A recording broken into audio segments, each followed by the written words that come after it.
অদ্ভুত লাগলো। কিছুদিন আগে মুসলিম সম্প্রদায়ের মানুষরা মিটিং মিছিল করে।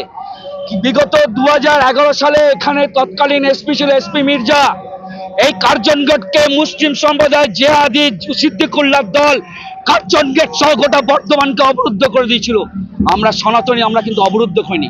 আমরা আমাদের দাবি দাবা আপনার সদ্য ঘটে যাওয়া মুর্শিদাবাদের যেভাবে দুই হিন্দু সনাতনী হরগোবিন্দ দাস এবং চন্দ্র দাসকে এই জেহাদি মুসলিমরা কিভাবে নৃশংসভাবে কুপিয়ে হত্যা করেছে, এবং সদ্য ঘটে যাওয়া কাশ্মীরে পালগায় হিন্দুদের বেছে বেছে লিঙ্গ নির্ধারণ করেছে হিন্দু কিনা, এই তার প্রতিবাদে হিন্দুদের সুরক্ষার দাবিতে, মহিলাদের সুরক্ষার দাবিতে, বিভিন্ন মঠ মন্দিরগুলোকে সুরক্ষার দাবিতে আমাদের ডেপুটেশন ছিল।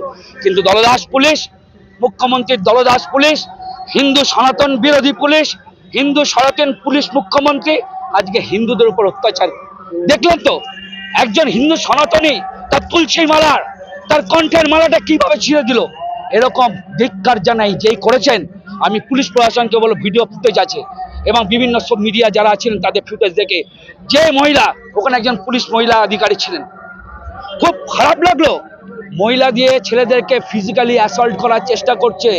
আমাদের একজন শুভেন্দু অধিকারী বিরোধী দলনেতা বলেছিলেন যে মহিলা পুলিশকে সামনে রেখে দিয়ে তৃণমূল কংগ্রেস এবং পুলিশ প্রশাসন একটা নতুন কৌশল অবলম্বন করেছে, আর সেই কৌশলের কিন্তু নমুনা কিন্তু আমি দেখলাম। এই ধিক্কার জানাই বর্ধমান পুলিশের এই পুলিশ প্রশাসনকে।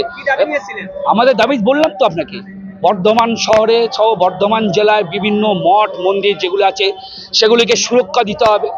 বাংলায় হিন্দুদের মহিলাদের নিরাপত্তা দিতে হবে।